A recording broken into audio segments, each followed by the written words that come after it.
Bonjour, bienvenue dans cette vidéo. Je suis Sherifa Zéphane, coach en développement personnel et sophro-relaxologue. Pour la vidéo du jour, j'avais envie de vous parler de la dépendance affective. J'accompagne actuellement une cliente qui justement est dans cet état-là. Et je me suis dit que ce serait intéressant de pouvoir vous parler de la dépendance affective pour vous donner un petit peu les signes, les symptômes, afin que certaines personnes prennent conscience de l'état dans lequel elles se trouvent à l'heure actuelle. Alors, pour la dépendance affective, c'est clairement des comportements qui sont extrêmes liés à l'attachement. La dépendance affective, ce sont des personnes qui, par exemple, ne vont pas réussir à sortir sans leur conjoint, sans une personne à leur côté. Ce sont des personnes qui ont toujours besoin d'une présence.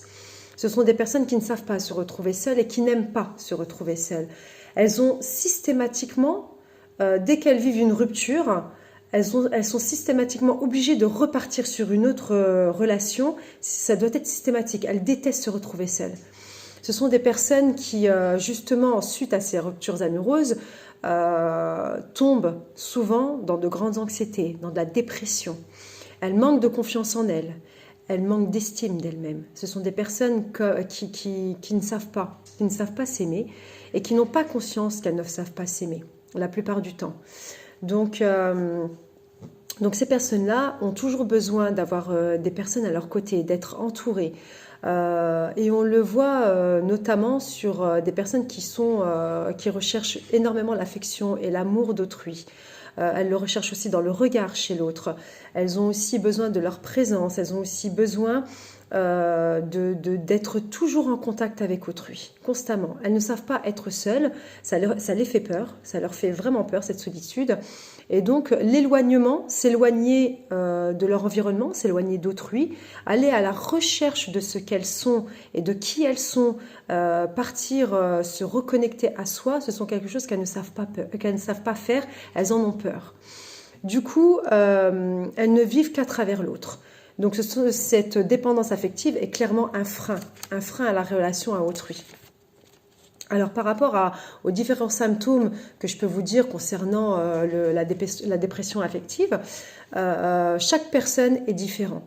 Chaque personne est différente, chaque personnalité, chaque individu réagira à la dépendance affective, à sa manière. Cela dit, il y a plusieurs symptômes, plusieurs signes qui forment la base de la dépendance affective. Alors, souvent, ce sont des personnes qui ont la peur de l'abandon. Alors, il faut aller rechercher dans son histoire, dans son enfance, discuter avec son environnement, avec sa famille, d'où peut peut-être provenir cette peur de l'abandon. Ce sont des personnes aussi qui sont dans une jalousie excessive et qui amènent la personne à rechercher l'exclusivité chez l'autre. Donc ça peut être aussi des attitudes qui peuvent être handicapantes. Quand on recherche toujours l'exclusivité et rester uniquement avec la personne, vouloir être absolument totalement fusionnel, ça peut provoquer des problèmes relationnels, surtout notamment dans les relations de couple qui ne laissent pas énormément de place à l'autre. Ce sont aussi des personnes qui sont dans l'incapacité de prendre des décisions. Comme elles sont toujours en accord avec ce que l'autre dit, dans ses idées, dans ses pensées, et qu'elles ne reviennent jamais à elles-mêmes, à ce dont elles ont besoin au fond d'elles-mêmes, donc elles n'arrivent pas à prendre de décisions. Elles ont toujours besoin de l'avis des autres. En fait, ces personnes-là, dans leur incapacité à se reconnecter à elles-mêmes, dans leur incapacité à savoir ce dont elles ont besoin, elles sont soumises, en fait, à la vie de l'autre, elles sont soumises à leur environnement, elles sont soumises aux autres. Ce sont des personnes qui sont en général très vulnérables, ce sont des personnes qui sont hypersensibles, elles manquent fortement de confiance en elles. Et d'estime d'elles-mêmes, d'ailleurs, puisque ce sont des personnes qui ne s'aiment pas, donc elles manquent d'estime d'elles-mêmes. À travers tout ça, l'anxiété, la dépression sont aussi des signes liés à la dépendance affective, des comportements compulsifs, tout ce qui est chronique dans le temps, des insatisfactions chroniques. Tout ça, ce sont des signes. Donc, si vous vous reconnaissez là-dedans, il faut en prendre conscience. Ça, c'est la première chose. La première chose, les solutions, pour sortir de la dépendance affective, c'est vraiment de prendre conscience de son état. Ensuite, on a tout ce qui est le développement personnel, la sophrologie qui va vous amener aussi vers le chemin de la prise de conscience pour apprendre à s'aimer, donc à sortir justement de constamment chercher chez l'autre ce dont on a besoin, avoir confiance en soi. La peur aussi de se retrouver seul va être faite par des exercices où on va apprendre justement à se détacher et à s'éloigner de l'autre pour se retrouver seul, pour justement se reconnecter à soi, prendre du temps pour soi, être vraiment dans l'apprentissage de soi-même, être dans l'apprentissage de qui je suis vraiment et de quoi j'ai besoin moi et non pas l'autre. Du coup, ce sont des personnes qui vont avoir besoin de se focaliser sur elles-mêmes. Ça, c'est super important. Et de sortir leur regard de l'extérieur, mais plutôt de faire une introspection et de revenir toujours à soi.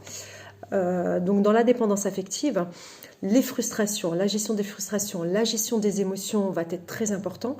Et à travers tout ça, comme la sophrologie et le développement personnel sont aussi et peuvent être aussi complémentaires d'une psychothérapie. Du coup, dans la dépendance affective, on est clairement dans des personnes qui souffrent et qui ont besoin d'une aide extérieure pour avancer vers le chemin de l'épanouissement personnel, pour avancer vers le chemin de l'amour de soi, pour avancer vers le chemin de la confiance, de l'estime de soi-même. Et pour ça, il est très important de prendre conscience de tout ça et de se faire aider. Voilà, cette vidéo est terminée pour aujourd'hui. Donc n'hésitez pas à me dire en commentaire si ce sujet vous parle, si voilà, vous avez besoin d'échanger autour de cette dépendance affective. Peut-être si certaines personnes se retrouvent dans ce que je viens de dire, n'hésitez pas à échanger dans les commentaires votre vécu, votre expérience. Et je vous retrouve la semaine prochaine pour un autre sujet. Si vous souhaitez que j'aborde des sujets en particulier, n'hésitez pas à me le dire. Et je vous invite à me rejoindre sur mon Instagram, mon Facebook, en commentaire sous la vidéo et mon contact mail pour plus d'informations qui se trouvent sous la vidéo. Au revoir et à bientôt.